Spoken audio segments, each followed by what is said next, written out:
Hello, and welcome to another episode of Houston. We have a podcast.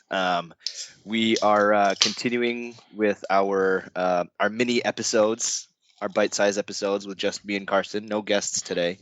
We've been watching a bunch of things, and we wanted to talk to you guys about them. Some completely random, and some new things that have a lot of hype or had hype, at least on both of our most what's the Top 10 looking most forward to, anticipated movies yeah, of the top year. 10 most anticipated movies. So you're gonna hear about the Green Knight. You're gonna hear about uh, I don't know, maybe a bit of Spider-Man, maybe some random indie stuff that only Carson knows about, and I'll be silent. And yeah, sorry, we've been away for a while. Carson's been very busy.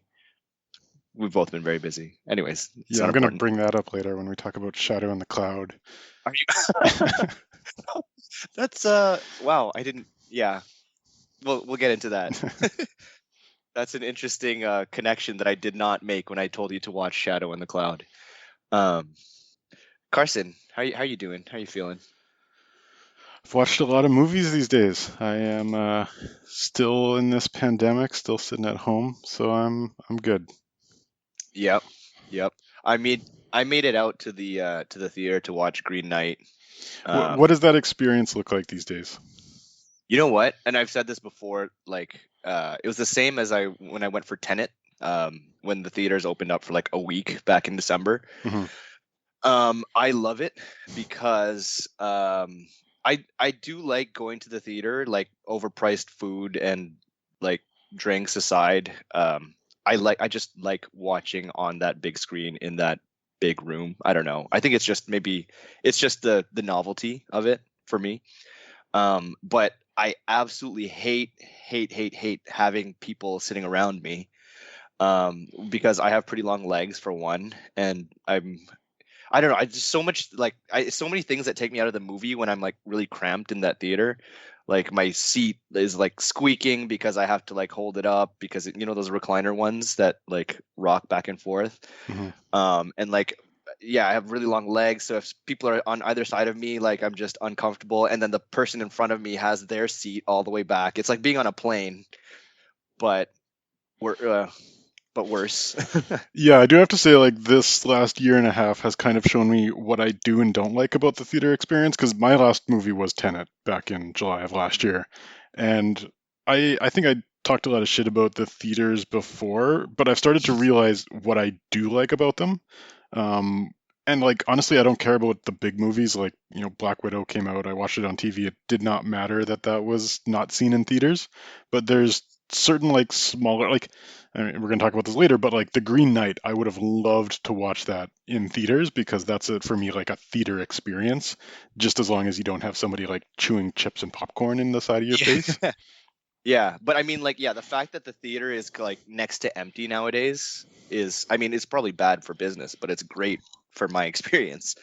Um, and another thing, like you mentioned, which is a really good point, something like Green Knight. If I had watched that at home, I would have instantly fallen asleep. um, and that's one thing like I appreciate about being in the theater, like the social setting of the theater is that I can't be on my phone, so I have to really be into the movie. And sometimes, like, I don't know, depending on the movie, again, Green Knight, it's something I would have been also on my phone. And it's I don't know, it's kind of a knock on me that I'm not like it's hard for me to pay attention, but I like that the theater forces me to be all the way in the movie. And it was a perfect situation for Tenet and for Green Knight as much as I did not enjoy Green Knight. But we'll get into that. Well, now I guess we're already into Are it. we jumping into Green Knight now? I feel. Do you have any news or whatever that you want to bring up before Uh, I lay into it? no, let's jump right into Green Knight. Because So I'm who had? curious as to hear why you didn't like it. Because just putting my cards on the table, I loved it. Yeah, we this like I think this is probably one of our biggest disagreements in a while.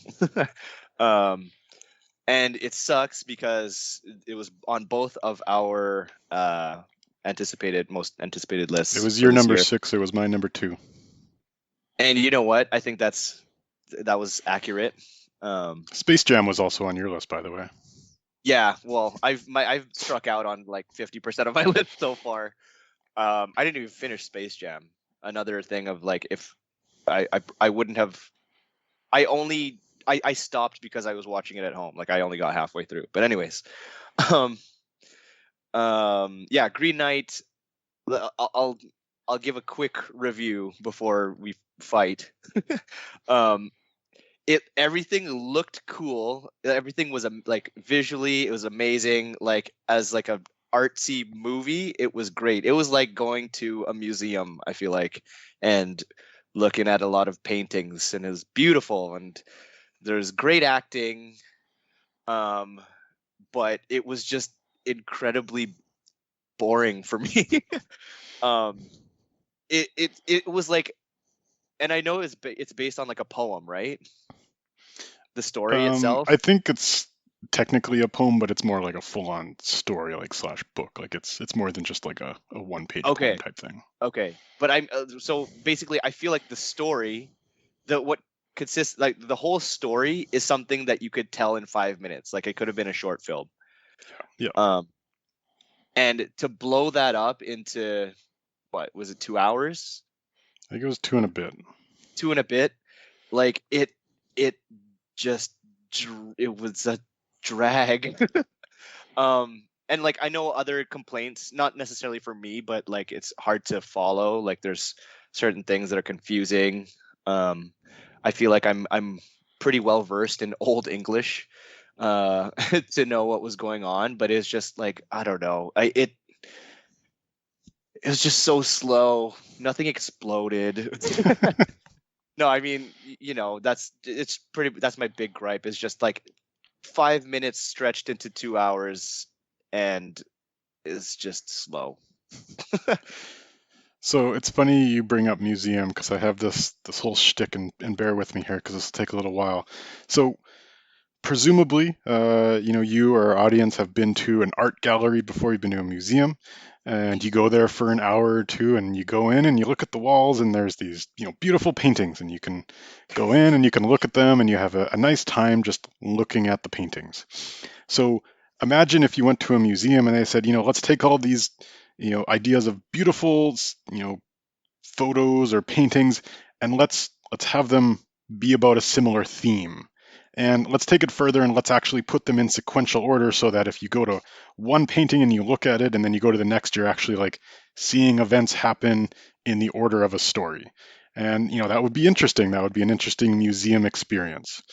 And then let's take it further and say, you have to take, 5 seconds to go from one painting to the other. Your feet are sore. So let's just sit you down on a chair and let's just deliver paintings at you in sequential order of a story. And to make it, one step even better, let's play some interesting music over top of that that connects to what the mood and the story of the, what's going on in the story. And I would say that's probably a pretty pleasant experience. Um, if, and I don't want to say, because you could use that excuse to say any movie, but if truly every frame that you're looking at is, worthy of like an art gallery type quality, then that is a, pleasurable experience to go to an art museum like that. And that's basically my review of The Green Knight, is it's just beauty for 2 hours. And honestly, like you say, like 5 minute stretch of 2 hours, like I could have been in that environment for 4 hours and I wouldn't have Oh gotten my bored, god. because it's like, sure, the story's not super interesting. I have a little bit to say about the story, but Okay. I would generally agree that it's pretty slow. There's not a lot happening, and there's a lot of scenes that don't really connect to anything that's going on. Um, Yes. but and you saw this in theaters. I didn't even see this in theaters. I was watching this in my bed on my laptop with a baby waking up every 30 minutes to make us pause the movie and get out of the environment and then, keep going. So was not the greatest watching experience, but even though I agree that this story wasn't very interesting, it was everything I wanted it to be because it was amazing looking. and the acting was great, and the music was great, and it's literally to the point that you could pick any time code between 0 seconds and 2 hours, and I could go to the movie, pause it at that time code, and it would be something that I would be okay with printing off and putting on my wall, because for me it Yeah, was that good looking. I mean, and that's the one thing we apparently agree on this movie, that everything looked amazing. I feel like it would have been maybe even better as like a picture book. um, no, I'm going too far there.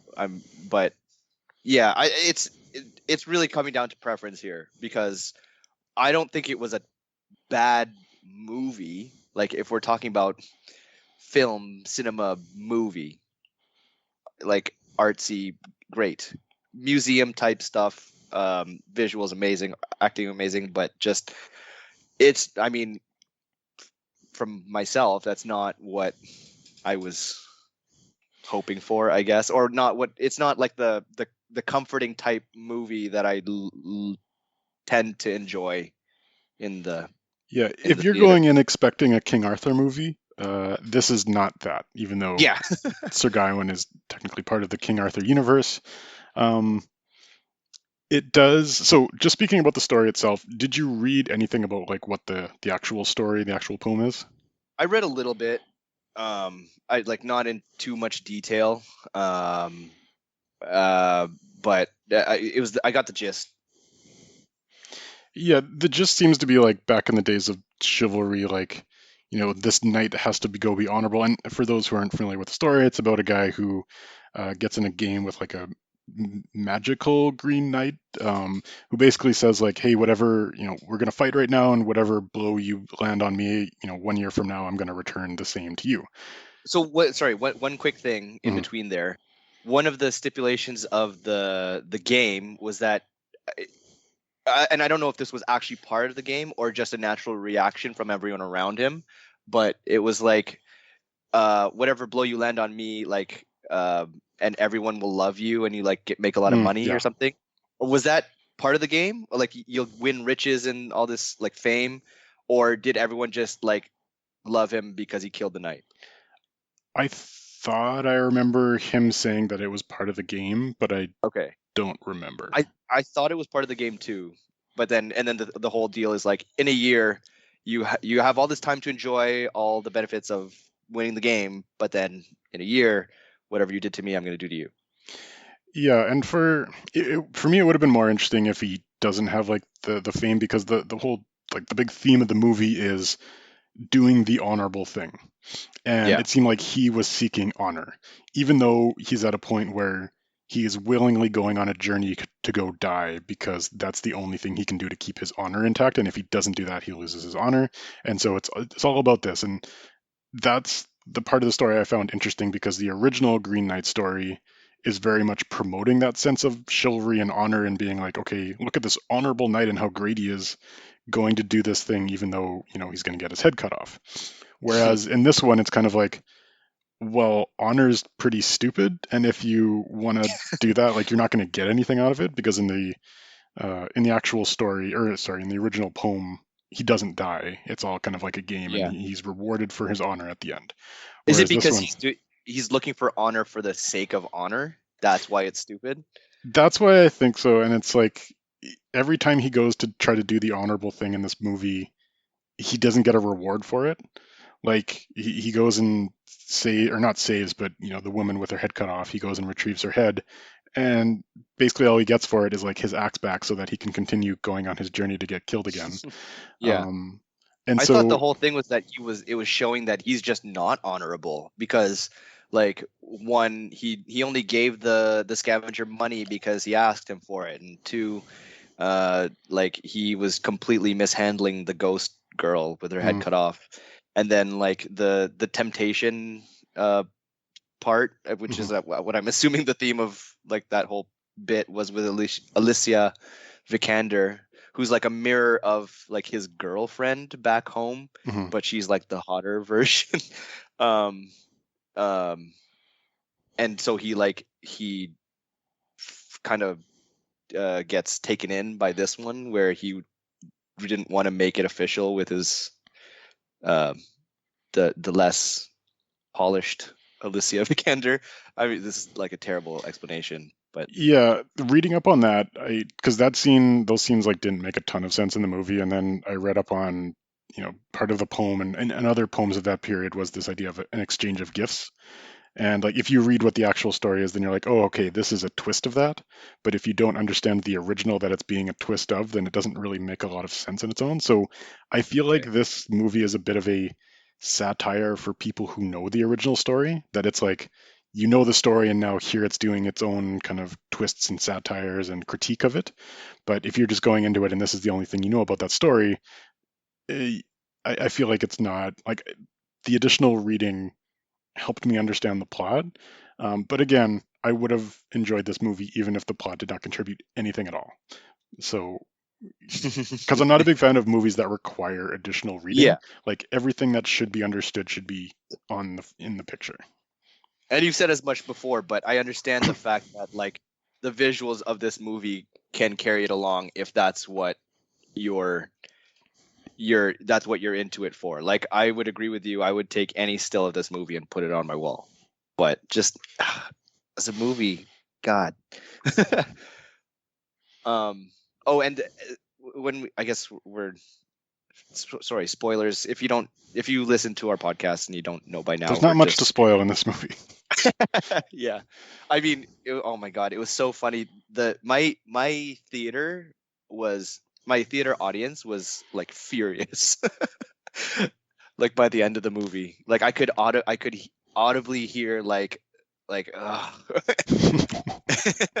and like someone was like, "That's it," or like, "This is stupid." Like I heard those things near the end of the movie, but at the end, there's throughout the movie there's like a whole thing about him having this belt or like this cloth thing, and then it was a big deal about when he finally faced the Green Knight, and this is after the twist of the movie, which I won't spoil for some reason.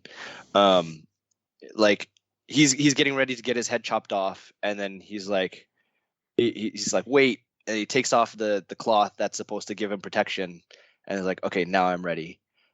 Do you know what that what that was about? Because that lost me as well.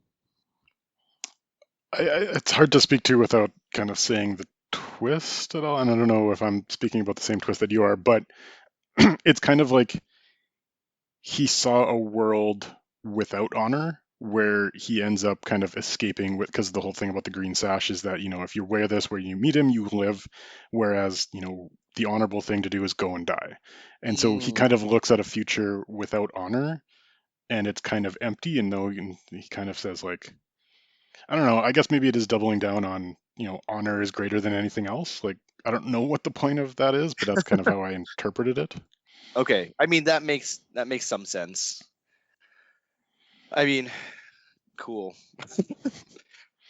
It Um, it reminded me of there's a YouTube channel I used to follow called Every Frame a Painting, which this movie reminds me of because literally like every frame is like a painting in this movie. But I just thought I'd promo that account. They haven't produced a video in like 6 years. I feel like the guy who runs it got a real job or something. But he has some very interesting videos on Jackie Chan and Edgar Wright and why their comedic styles work so well from a cinematic perspective. So little shout out if you're interested in some filmmaking videos, check out Every Frame a Painting. every frame painting. Yeah. That is actually interesting to me, and I will look that up as well. Every frame painting. Um, um, yeah, I don't have a whole much left to say about the Green Knight, but Yeah, I it's was sad. I think we're on the same page that it's successfully achieved what it wanted to be, but not everyone is interested in what it wants to be. And by the way, your theater experience reminded me of my experience of seeing Drive in theaters, which was one of my uh, favorite movies of like a 10-year period. And I remember being in the theater and I was just loving every minute of it. And then there was some point when like Ryan Gosling shoots something with a shotgun, and then there was somebody being like, "Oh, finally!" And I was like, "Oh my god!" People don't appreciate it. Yeah, I mean, I think that also lends itself to how different, how much, how differently we enjoy being in the theater as well. Because I think everyone, you're not of the mainstream uh, tastes. The festival crowd would have eaten this movie up. Well, probably.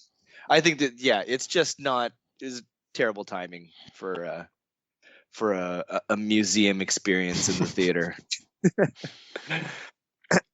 they need to uh they need to put what's that vacation movie, Vacation Story on Disney Plus. I have That's no idea what you're talking about. oh there's a Disney Plus original called Vacation Friends with like John Oh, Cena. yeah, yeah. Okay, I know what you're talking about now. Yeah, that's a real theater movie right there. Yeah, the thing is, like, I think everyone is clamoring to go watch like a big budget movie or something like dumb and stupid with explosions, and it's like to a certain degree, me too. But nobody from a production perspective wants to put out a big budget movie because they're going to lose a bunch of money. Like, Yeah, nobody wants to be the first one to go do it. yeah, But I guess Shang-Chi is coming out next week, so yeah. I'm I don't know. Is that even that's in theaters too, right? I think so. Yeah. I know there's a whole like I think the star Simu Liu is like doing some uh promotional stuff about like trying to get people back into theaters um with Cineplex because That's how he gets paid. That's the Disney contract. yeah, because this it'll be the first Marvel movie to bomb probably. Wait, how did Black Widow do? Fairly well, right? No, I not don't well. think because Disney Plus hasn't released its viewership numbers, and so it certainly didn't do well in theaters because most people who watched it weren't in theaters. But you can't say whether the equivalent amount of people watched it online or not because they haven't given us the numbers. I assume Yeah, it did not do very well. yeah. Come on, Asians. Shang-Chi.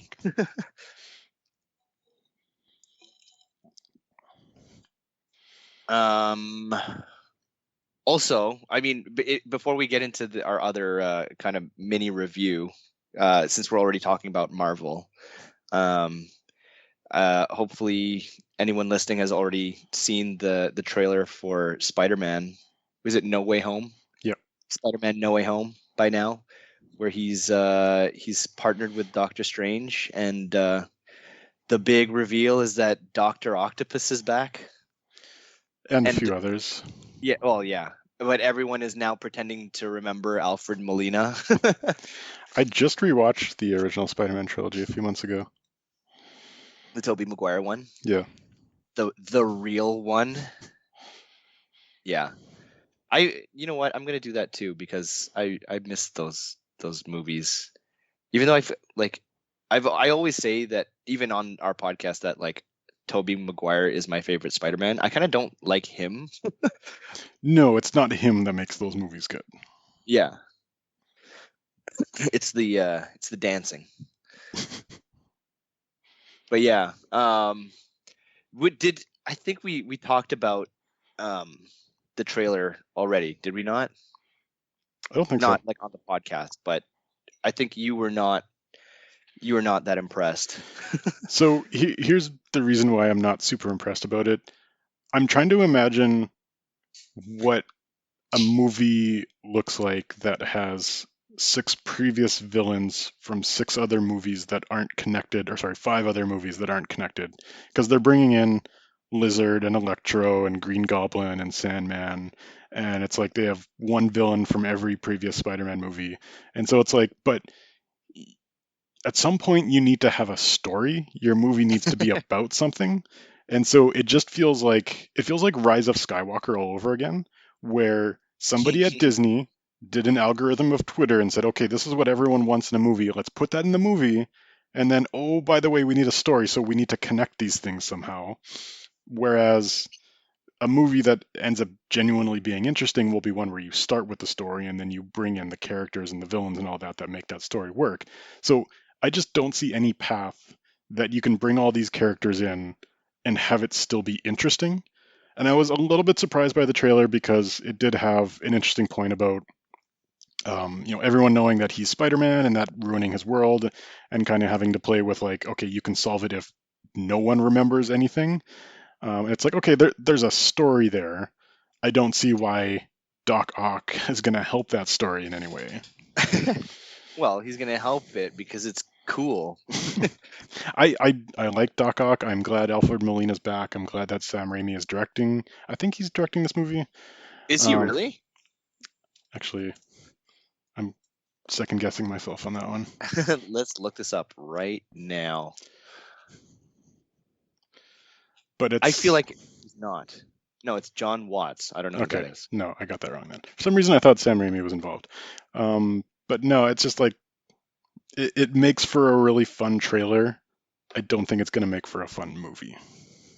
I mean, I get the sense that all these villains coming back, like it's a huge reveal, but it's gonna be a kind of like a Deadpool, X Force, or Suicide Squad type deal where they're gonna show up for like a few seconds and then Spider-Man fights them and beats them like as a, I don't know, like running through a gauntlet of like old villains type thing. They're not gonna have like their own They feature.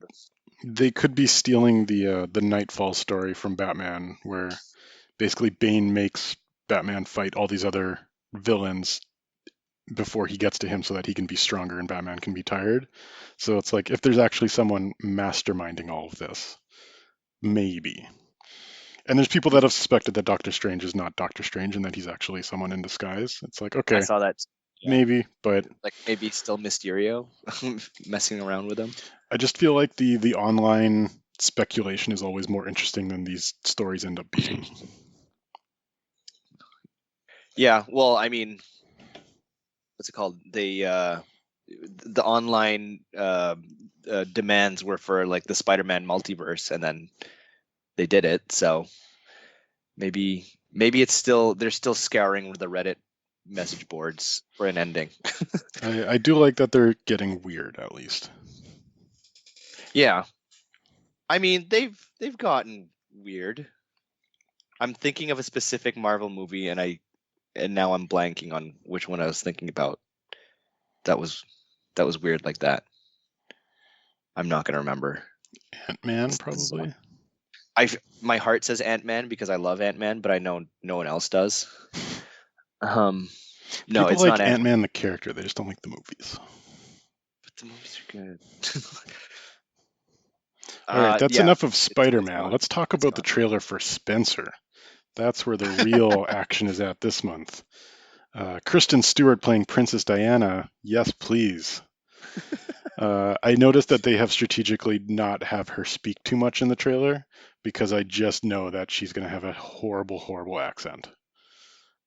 You don't have the same faith in Kristen Stewart that you do with Robert Pattinson and his many accents. I think she's going to give up a good performance. I don't think she's going to give a good British accent. It's also directed by the same person who did a Natalie Portman Jackie O movie a few years back, which was like the story of her in the days after JFK died, which was quite interesting. So on those two things, I am looking forward to Spencer. I'm not going to pump it up as the most exciting movie ever to come. I feel You like don't. I need to do something because last time we spoke, last podcast, I was pumping up Titan or Titan, and then it immediately won Palme d'Or at the Cannes Film Festival. So I feel like I'm some type of Nostradamus that is good at predicting films, but I won't lend that weight to Spencer. Is it so you said the director did both this is doing this one and also the uh Jackie Jackie movie from O. like 3-4 years ago, yeah. Is there, because there's a there is a Marilyn Monroe movie So with Anna that de one Armas. Is is that the on same my. guy? No, it is not. But so sorry, this is sidetracked. But that movie was also on my top 10 most anticipated movies of the year. It is directed by Andrew Dominic, and Okay. the soundtrack for it is by Nick Cave, who Andrew Dominic also did a documentary with/about. Andrew Dominic also did what's it called? The Assassination of Jesse James. Oh yeah. And he did a movie a long time ago, 20 years ago, called Chopper, which is about like a serial killer kind of guy. So he does a movie like once every 7 years, and it's really, really good. And so Okay. they're not like a lot of hype, but even though I don't really care about Ana de Armas or Marilyn Monroe, there's a What? lot of people involved in this movie that I'm really excited about. Because Nick Cave, I also like his music. So it's like, it's a merging of talent that I am very interested about. And I, despite the fact that there's been no trailer, I was hoping that you were gonna say Nick Cage, who was doing the not music, Nick Cage. because you would interest me there. Although I'm already interested by Anna de Armas. I mean, Um, you're excited because of her acting in Knives Out, right? yes, yeah. Come on, my She was my actually much better in that movie than I thought she was my going to be. fiance's listening. Um, um, I thought because you said like the whole Jackie movie and then the whoever this is Diana, I thought it was like I thought he was the type of director who's like I think it's Andy McKay who did The Big Short and then the same type of movie in like Yeah, Vice. So he's like doing the same thing, but except his thing is like famous, powerful women. he's got another movie coming up this year with everybody in Hollywood. Who? Adam McKay. Oh, okay. Oh, yeah, It's yeah, like yeah. Leonardo DiCaprio and Jennifer Lawrence and a bunch of other people. Yes. Is that yeah? Actually, sorry. I'm not. I'm gonna stop asking questions because we're going too far down a rabbit hole that like separate rabbit holes, multiverses, if you will. What we were gonna talk about something else. Shadow in the Cloud. Shadow in the Cloud, I which have is some not thoughts even about this from movie, this but I year. am curious as to why you made me watch this movie. Okay, so you know what? There's not really a reason. Um, I just thought it was shocking and hilarious. And it's yeah, like I said, it's funny because it's not even from this year. And I'll give a background because I don't think anyone listening has probably watched this movie. It's a Netflix original. No, it's not. It's on Netflix. I don't know if it's a Netflix original. I don't think it's an original, no, but it's one of those Yeah, like straight to Netflix type movies. yeah, yeah. So it's starring Chloe Grace Moretz, who's Hit Girl from Kick Ass. And she starts off as like this British aviator in World War II. She's flying on like a bomber because she's carrying some uh, top secret package. And there's just it's a mystery. What's the package? And then also there's gremlins, or there's a gremlin which is like introduced in the first like couple minutes of the movie through a cartoon. And also all the male aviators on the bomber are like just complete misogynistic pieces of shit. Um, and also she's like a spy, and also there's just so many also she's like she has a baby. So spoiler alert, the package is a baby. Also, one of the crew of the bomber is her baby daddy. And also just sorry, we'll get into more of that stuff later. But basically, I just thought that this was a very strange movie, and I was just curious to see what you thought about it.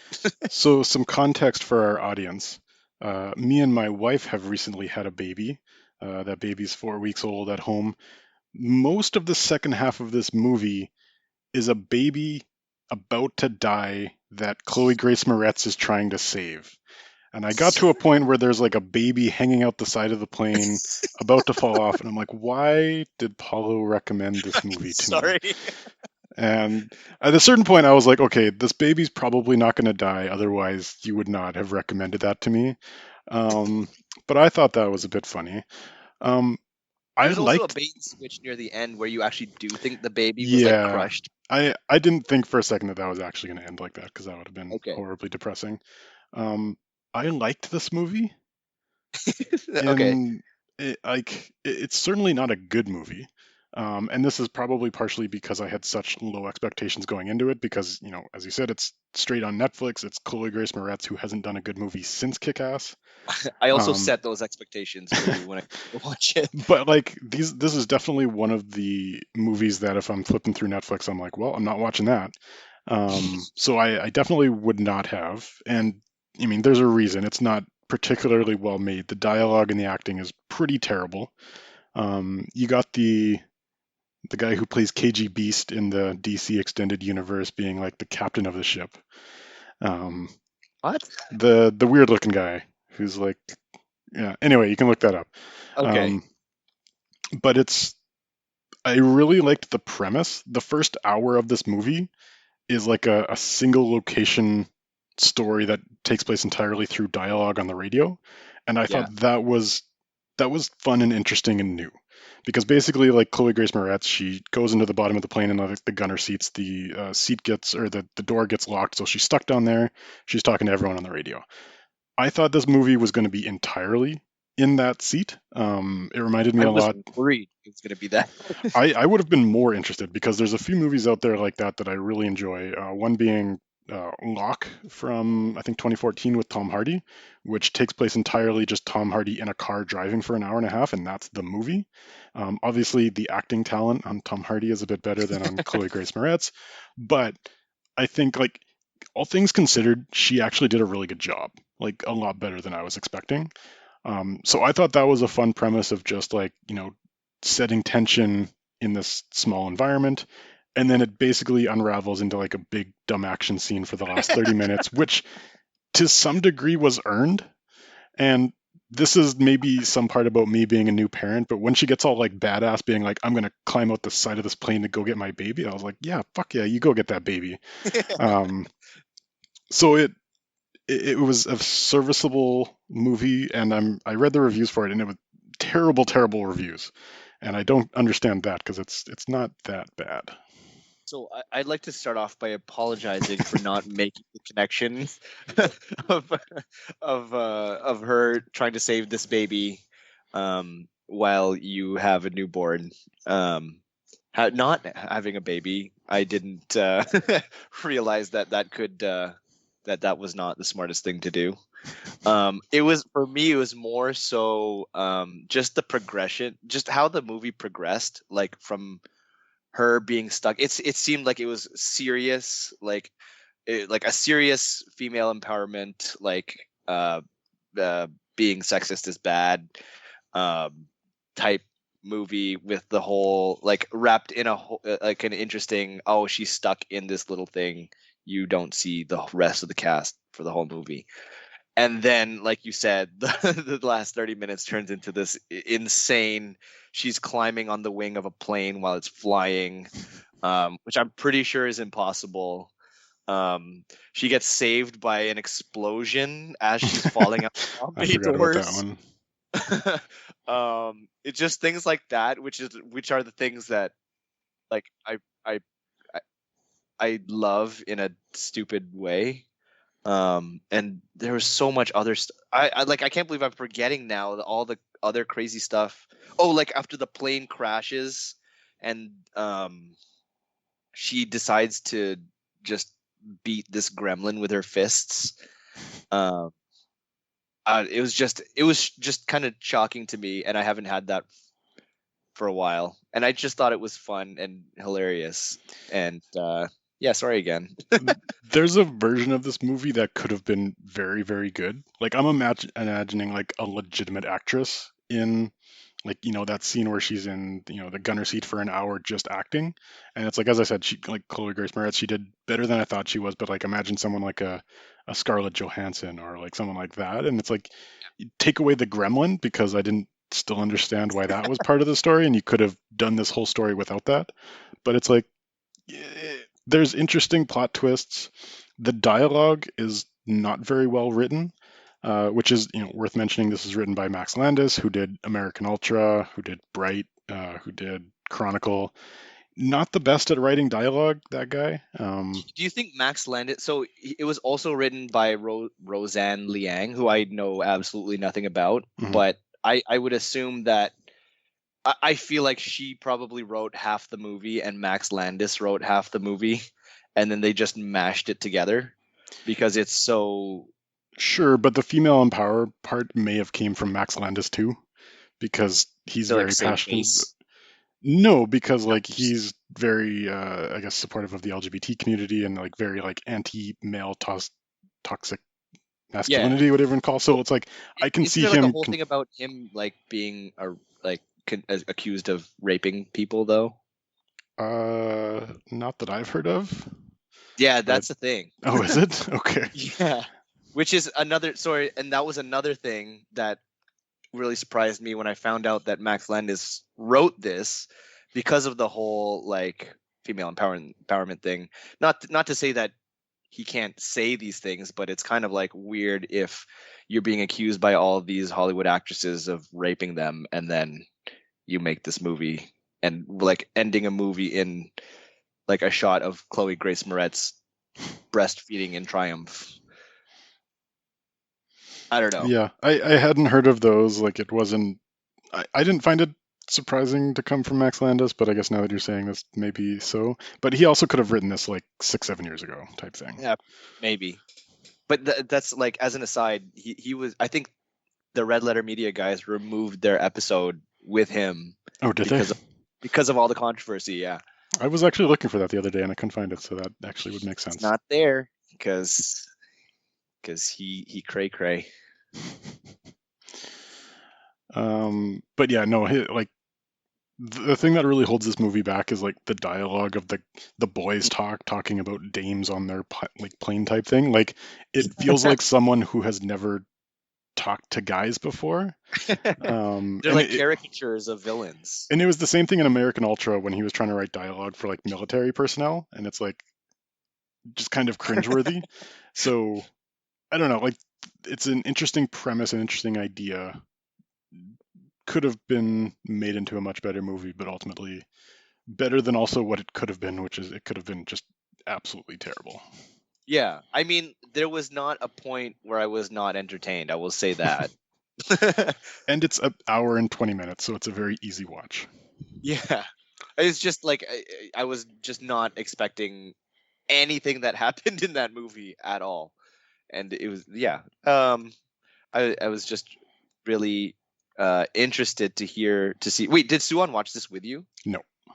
Okay, okay, good. I would have felt 10 times worse if she did. Where the baby's dangling off the wing of the plane.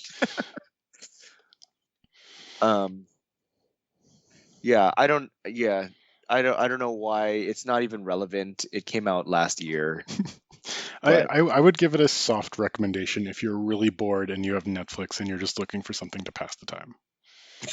but you know what's weird? Like I talk about how I'll be on my phone during movies, like if I'm watching them at home, but this one I was like fully into the whole time, whereas complete opposite to something that I agree with you that is probably a quote unquote good movie, but if I was watching that at home, I would have fallen asleep.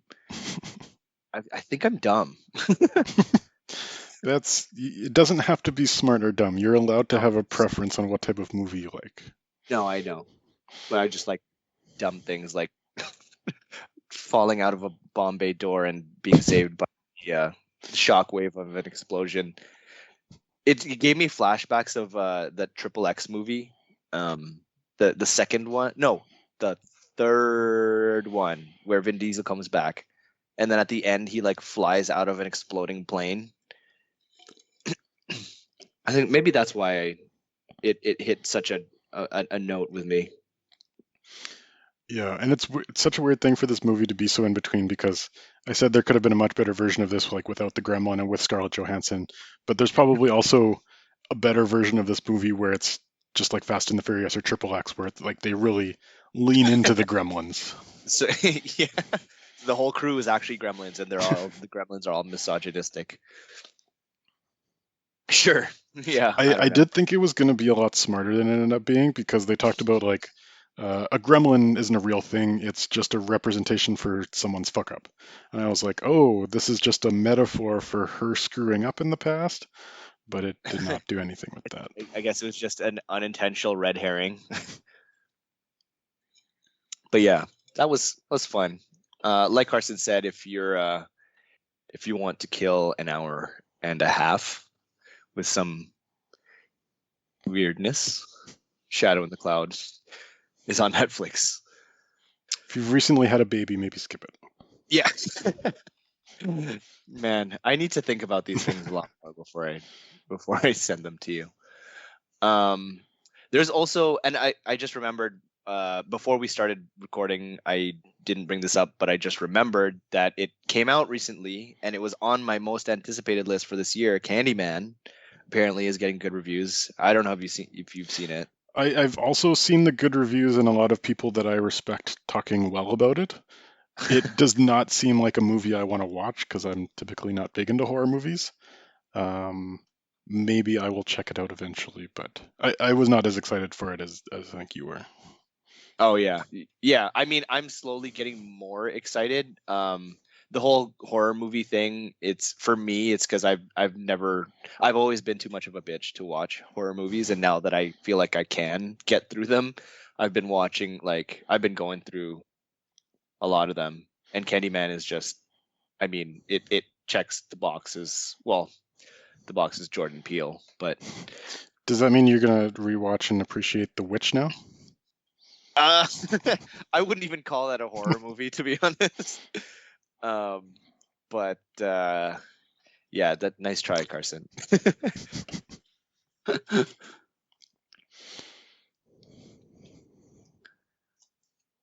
What else is going on? I think you mentioned Dave, but no, yeah, Dave Batista is having some Dave Batista is talking shit drama. about The Rock and John Cena.